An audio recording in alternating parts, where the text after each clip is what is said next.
ஓம் ஏகதந்தாய தத்புருஷாய வித்மகே வக்ரதுண்டாய தீமதன்னோ திபரசோதியாத்.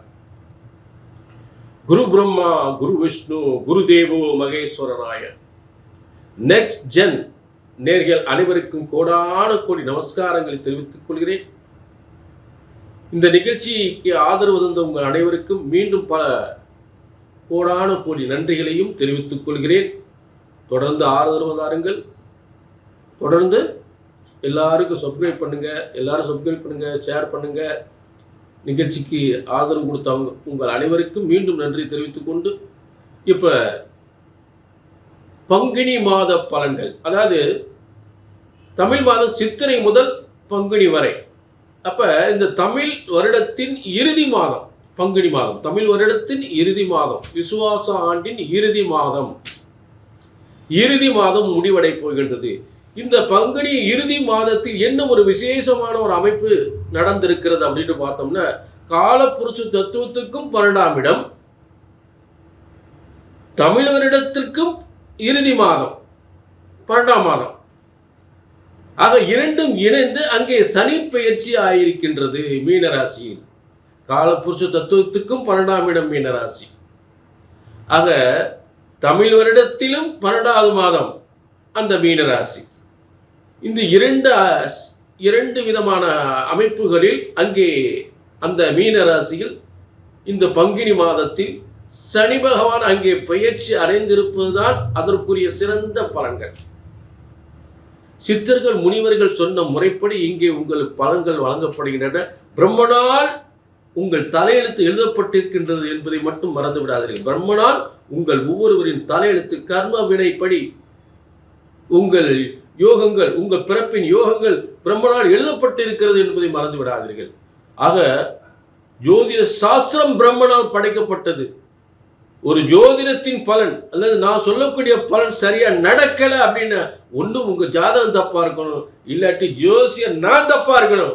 அந்த தவறு இங்க ஒருபோது வரக்கூடாது. புரிஞ்சுட்டீங்களா? ஒருபோது வரக்கூடாது. கல்யாணமா சொன்ன மாசம், வேலையா சொன்ன மாசம், புத்திர பாக்கியமா சொன்ன மாசம், சொத்து சுகமா சொன்ன மாசம் நடக்கணும், நடந்தே ஆகணும். இது பிரம்மசாஸ்திரம். பிரம்மனால் படைக்கப்பட்ட ஜோதிட சாஸ்திரம் ஒருபோதும் தப்புவதில்லை, தவறுவதில்லை. இப்ப தொடர்ந்து இது பொது பலன். அதே நேரத்தில் உங்க தனிப்பட்ட ஜாதகத்தை பார்க்கணும்னா உங்க ஒரு அப்பாயின்மெண்ட் வாங்கி பார்த்துக்கலாம். சரிங்களா?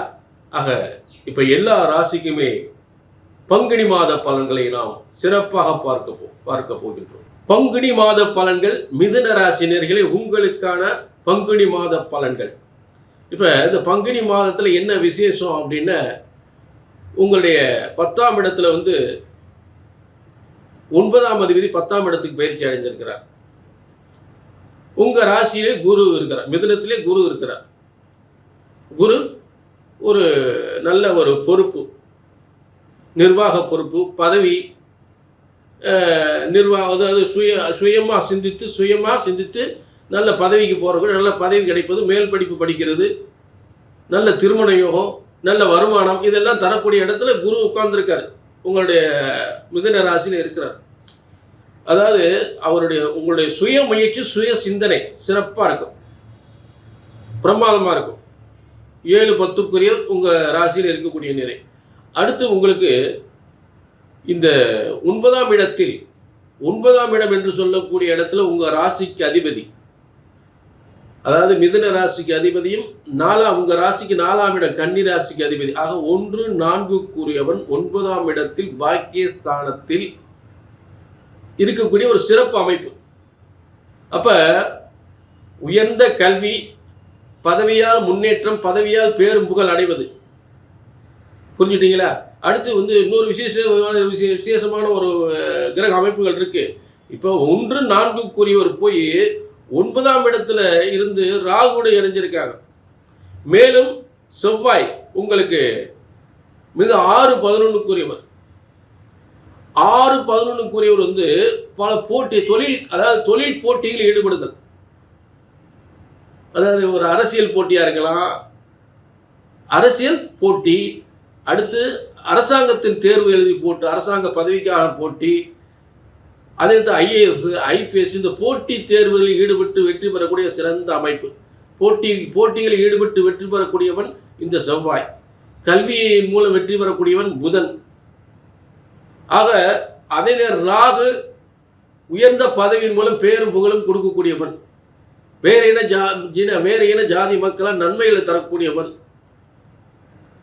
அதாவது வெளியூர், வெளிநாடு, வெளிமாநிலங்களில் சென்று உயர்ந்த கல்வியை கற்கக்கூடிய யோகத்தை தரக்கூடியவன் ராகு. புரிஞ்சுட்டீங்களா? ஆக இப்படிப்பட்ட அதே நேரத்தில் மருத்துவத்தில் ஒரு சாதனை, அரசியலில் சாதனை, அரசாங்கத்தில் உயர் பதவி, இதெல்லாம் தரக்கூடிய இடத்துல உங்களுக்கு மிதுனத்துக்கு ஐந்தாம் அதிபதி என்று சொல்லக்கூடிய 12ஆம் அதிபதி என்று சொல்லக்கூடியவனும் எங்கே உட்கார்ந்துருக்காங்க? ஒரு 10ஆம் இடத்துல. 5, 12க்குரியவன் சுக்கிரன். அவர் போய் 10ஆம் இடத்துல உட்கார்ந்துற மேல அந்த 10ஆம் இடத்துல சூரியன், சுக்கிரன், சனி. அப்ப அரசாங்கத்தில் இருக்கிறதுலே உயர்ந்த பதவி, இருக்கிறதுலே அரசாங்கத்தில் உயர்ந்த பதவி இருக்கும்ல, அந்த பதவியெல்லாம் நிச்சயமா கிடைக்கும். அரசியலில் இருந்த மிகப்பெரிய பதவி கிடைக்கும். 5, 12க்குரியவன் இருக்கிறதுலே உயர்ந்த பதவியை பெறக்கூடிய ஒரு வாய்ப்பு. இப்போ ஜனாதிபதியெல்லாம் ஒரு அந்த மாதிரி ஒரு பதவியெல்லாம் கிடைக்கிறதுக்கு வாய்ப்பு இருக்கு. ஒரு சுப்ரீம் கோர்ட்டில் உயர்ந்த, அதாவது ஒரு சுப்ரீம் கோர்ட் நீதிபதி, ஹைகோர்ட் நீதிபதி, இப்படி உயர்ந்த ஒரு அதே மாதிரி பார்த்தீங்கன்னா ஒரு பேங்க் எடுத்துக்கிட்டிங்கன்னா இருக்கிறதுலே அந்த ஹை போஸ்டிங் இருக்கும். அதாவது தமிழ்நாடு இருக்கிற அனைத்து வங்கிகளுக்கும் உயர்ந்த அதிகாரி அப்படின்னு சொல்லக்கூடிய ஒரு நிலை, அந்த போஸ்டிங். அதே மாதிரி ஜெனரல் மேனேஜர், இந்த மாதிரி பெரிய பெரிய பதவிகள்லாம் கிடைக்கிறதுக்கு வாய்ப்புகளை கொடுக்கும் உங்களுக்கு. புரிஞ்சுட்டீங்களா?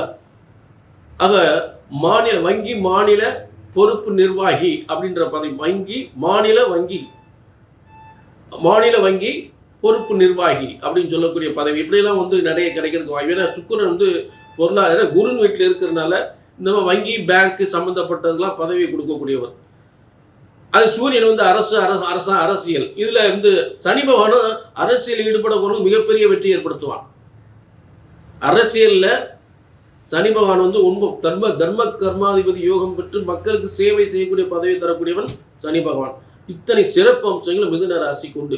மிதுன ராசிக்கு பங்குனி மாசம் பலன்கள் பார்த்தீங்கன்னா அப்படியே பலன்னு அப்படியே கொட்ட போகுது, படபடன்னு கொட்ட போகுது, பலபலன்னு பழக்க போகுது.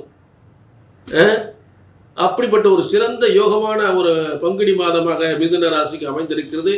மிதுனம் உங்களை உயர்த்தும்.